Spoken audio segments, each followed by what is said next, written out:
2월 27일 네트워크 매거진 시작합니다. 영종도를 오가려면 영종대교나 인천대교를 이용해야 하는데 이곳을 자주 다니는 주민들은 통행료가 아무래도 부담입니다.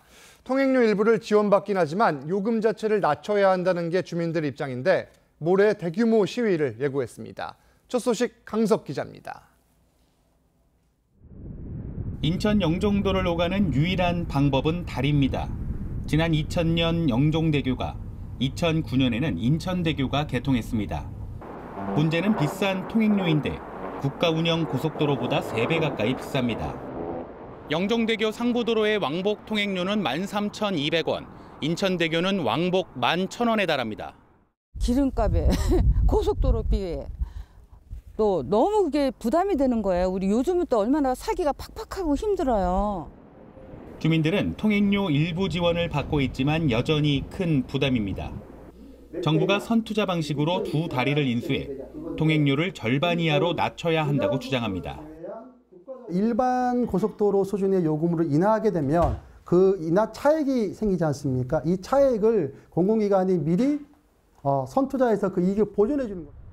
국토부는 지난 2018년 영종대교와 인천대교의 통행료 인하 계획을 발표했습니다. 민간 사업자 운영 기간을 늘리거나 신규 투자자 모집 등 방법을 찾고 있지만 구체적인 계획안이 나오지는 않았습니다. 도로공사하고 저희가 재행비를 지금 하고 있거든요. 조만간 저희가 최대한 빨리 방안을 내놓으려고 하고 있습니다. 영종 지역에 살고 있는 주민은 총 11만 명. 이들은 3월 1일 통행료 인하를 촉구하며 차량 1000대를 동원해 용산 대통령실까지 이동하는 집단 행동을 예고했습니다. TV조선 강석입니다. 경기도가 서울 지하철 3호선 연장을 위해 수원과 성남, 용인, 화성 등 4개 지자체와 공동 대응에 나섰습니다. 지자체들은 사전 타당성 용역을 함께 추진하고 3호선 연장이 국가철도망에 반영될 수 있도록 힘을 모으기로 했습니다. 김승돈 기자가 취재했습니다. 서울 지하철 3호선입니다.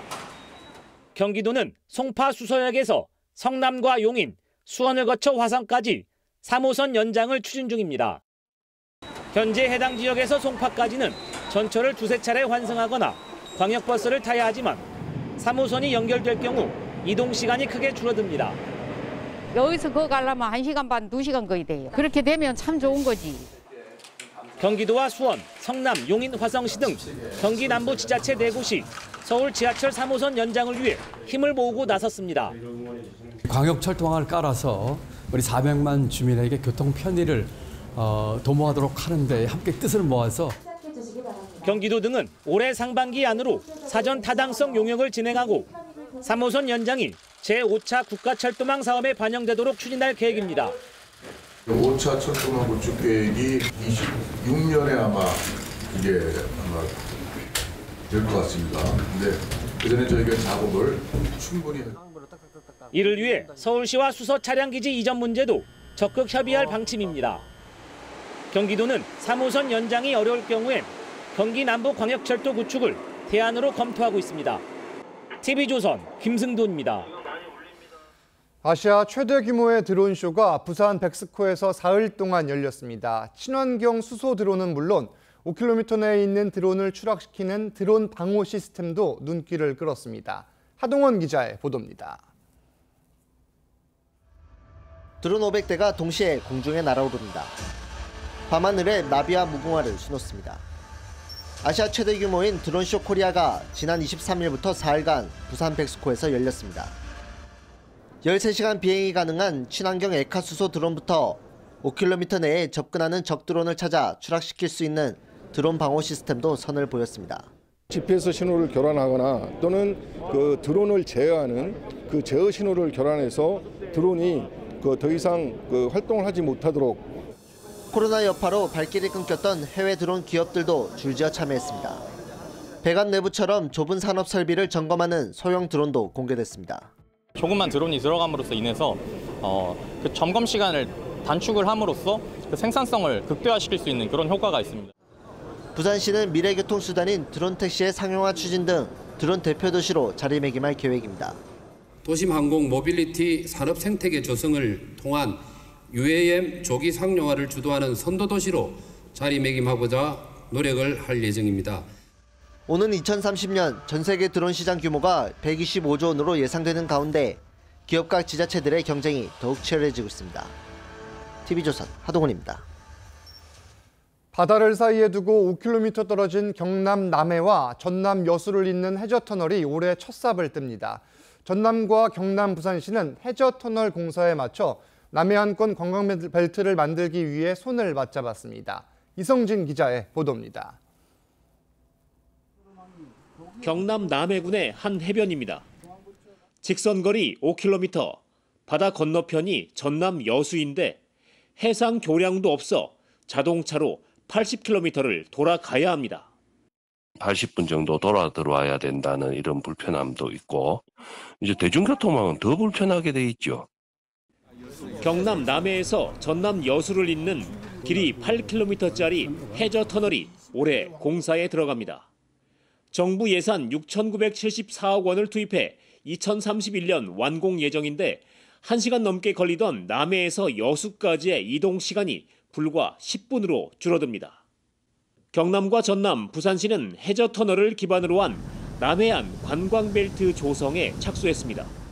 역사와 문화와 지리적인 경관을 앞으로 어떻게 참 관광 상품화 시키고 국가 발전에 또 지역 발전의 동력으로 만들 것인가.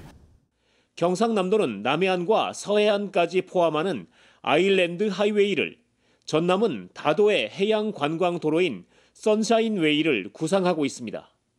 관광자원 개발과 홍보, 해양 레저 관광 제도 정비에도 힘을 모으기로 했습니다. 정부도 적극 지원을 약속했습니다. 올해 연말까지 추진 전략을 마련하고 세부 과제들을 추진해 나갈 계획입니다. 경남과 전남, 부산시는 관광개발청도 신설하기로 합의했습니다. TV조선 이성진입니다. 농업 분야의 정보통신 기술을 접목한 국내 스마트팜이 아랍에미레이트 진출을 앞두고 있습니다. 사막의 극한 기온을 견딜 수 있는 기술력 등을 인정받은 건데 우즈베키스탄 등 다른 나라에서도 관심을 보이고 있습니다. 김다로 기자입니다.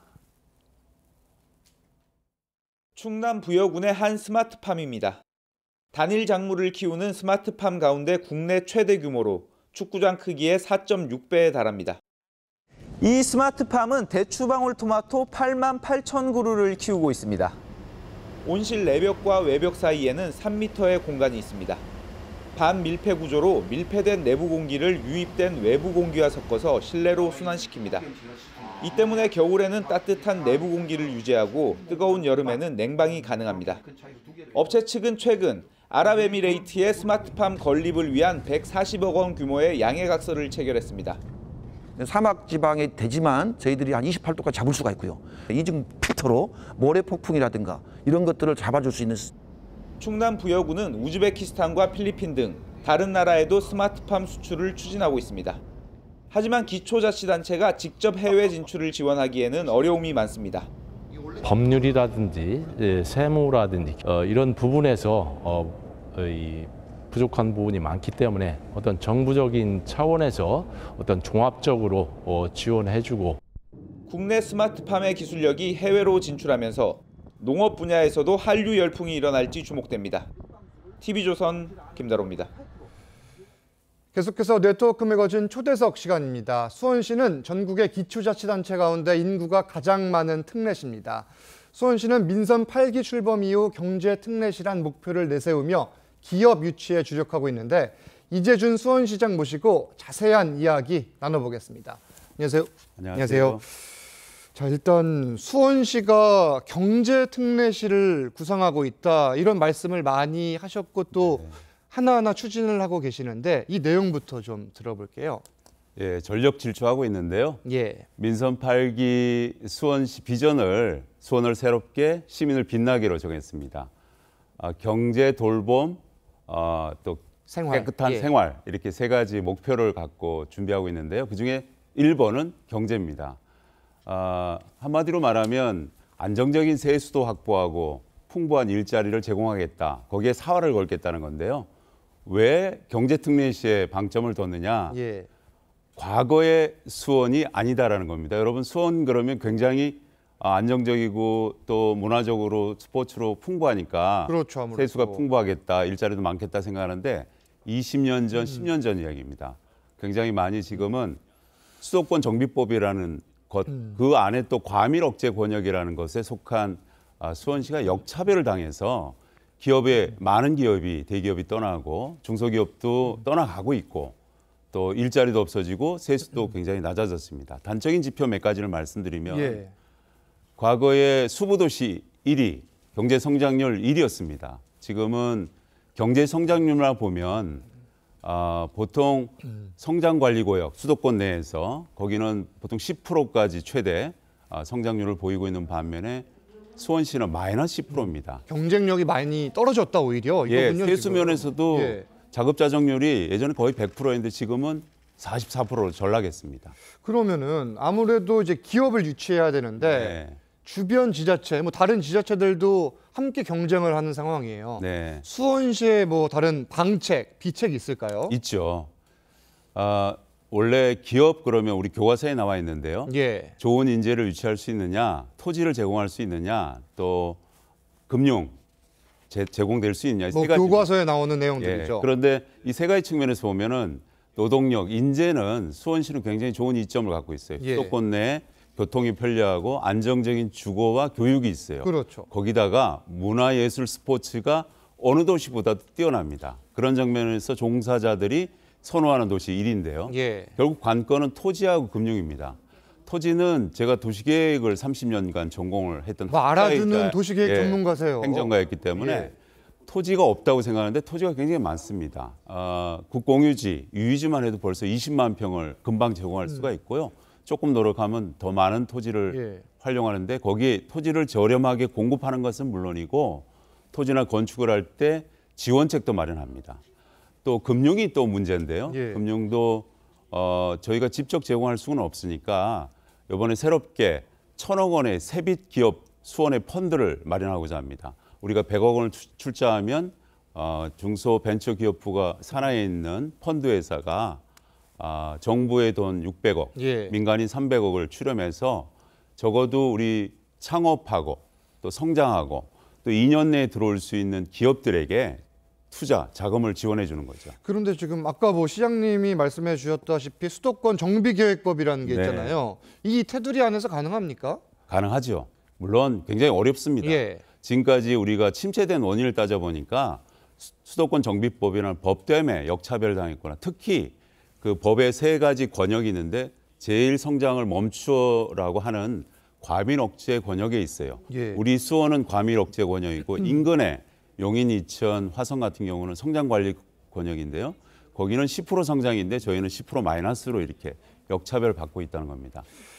예, 또 사안 하나를 볼 텐데 뭐 아무래도 군 공항 이전 문제도 수원 유권자분들 주민들이 관심이 많을 텐데 이를 또 다른 시각으로 바라보고 있다 이런 이야기도 들었어요. 어떤 내용인가요? 이거는? 저는 아까 말한 기업들이 공급 원하는 토지를 당장 20만 평의 국공유지 유지를 공급하고요. 또 도시계획으로 인해서 한 40만 평을 공급하는데 궁극적으로는 군공항을 이전하면 몇백만 평을 우리 한국형 실리콘밸리로 개발할 수 있습니다. 물론 이것은 인근 지자체와 협의를 통해서 화성과 협의를 통해서 할 수 있는데요. 그 군공항 이전도 좋은 조짐을 보이고 있어요. 예를 들면 2021년도에 국토교통부가 제6차 공항개발 종합계획에 남북권에 국제공항이 필요하다는 것을 이미 집어넣었고요. 작년 2002년 말에 정부에 사전 타당성 검토, 국제공항 사전 검토를 넣었습니다. 예산을 반영했습니다. 그래서 사전 타당성 검토를 만약 하게 된다면 저희가 이미 3차례에 걸쳐서 해봤는데 BC 가격이 1.0을 훨씬 뛰어넘습니다. 그러니까 아마 중앙정부도 이것이 타당성이 있다라고 생각해서 사전 타당성 검토가 지나면 예비 타당성 검토로 지나갈 건데요.